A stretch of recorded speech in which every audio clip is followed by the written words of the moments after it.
Hello friends, சிம்பிளான chicken gravy masala எப்படி ready பண்ணுறதுன்னு பார்க்கலாமா? இதுக்கு அடிகனமான பாத்திரத்தை அடுப்பில் வச்சு நல்லா சூடாகட்டும். இப்போ பாத்திரம் நல்லா சூடானதுக்கப்புறம் 3 டேபிள் ஸ்பூன் அளவுக்கு எண்ணெய் ஆட் பண்ணிக்கோங்க. எண்ணெய் நல்லா காஞ்சதுக்கப்புறமா 1 ஸ்பூன் சோம்பு, பட்டை, லவங்கம், கிராம்பு, ஏலக்காய் ஆட் பண்ணிக்கோங்க. இதெல்லாமே நல்லா பொரிஞ்சதுக்கப்புறம் கொஞ்சமாக கருவேப்பிலை, கட் பண்ணி வச்சுருந்த 2 பச்சை மிளகாவையும் ஆட் பண்ணிக்கோங்க. உங்களுக்கு காரம் வேண்டாம்னா ஸ்கிப் பண்ணிக்கலாம். அதுக்கப்புறம் கட் பண்ணி வச்சுருந்த 2 பெரிய வெங்காயத்தையும் இதிலே சேர்த்து நல்லா வதக்கி விடுங்க. வெங்காயம் சீக்கிரமாக வதங்கிறதுக்கு ஒரு 1/2 ஸ்பூன் அளவுக்கு மஞ்சத்தூள் சேர்த்துட்டு வதக்கி விட்டிங்கன்னா சீக்கிரமாகவே வதங்கிடும். இதுக்கு இஞ்சி பூண்டு பேஸ்ட் அரைக்கணும். அதில் கொஞ்சமாக மிளகும் சீரகமும் சேர்த்து அரைச்சிட்டு நல்லா ஃபைன் பேஸ்ட்டாக அரைச்சி எடுத்துக்கோங்க. இதில் இந்த கிரேவிக்கு டேஸ்ட்டே இந்த இஞ்சி பூண்டு பேஸ்ட்டில் நம்ம சேர்க்குற மிளகு சீரகம் தான். இந்த அளவுக்கு நல்லா வதங்கினதுக்கப்புறமா அரைச்சி வச்சுருந்த பேஸ்ட்டையும் இதிலே சேர்த்துக்கோங்க.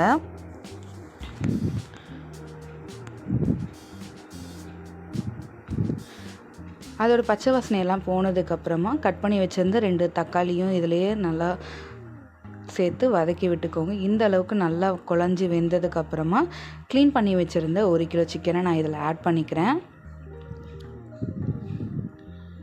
சிக்கன் ஆட் பண்ணிடுறது வதக்கி வச்சுருந்த மசாலாவோடு நல்லா கலந்து விடுங்க.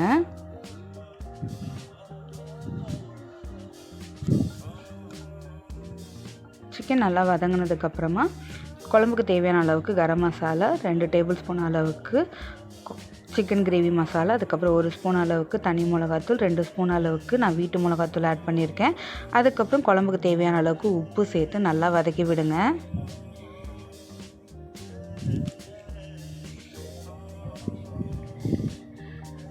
மிளகாத்தூள் பச்சை வாசனையெல்லாம் போனதுக்கப்புறமா தேவையான அளவுக்கு கொஞ்சமாக தண்ணி ஆட் பண்ணிக்கோங்க. நான் இன்றைக்கி செமி கிரேவியாக ஆட் பண்ணுறதுனால ஒரு டம்ளர் அளவுக்கு தண்ணி ஆட் பண்ணியிருக்கேன்.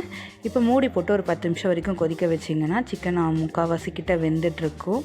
அதுக்கப்புறம் அகெயின் ஒரு 5 நிமிஷம் வரைக்கும் ஸ்லோ ஃப்ளேமில் வச்சு நல்லா கொதிக்க விடுங்க.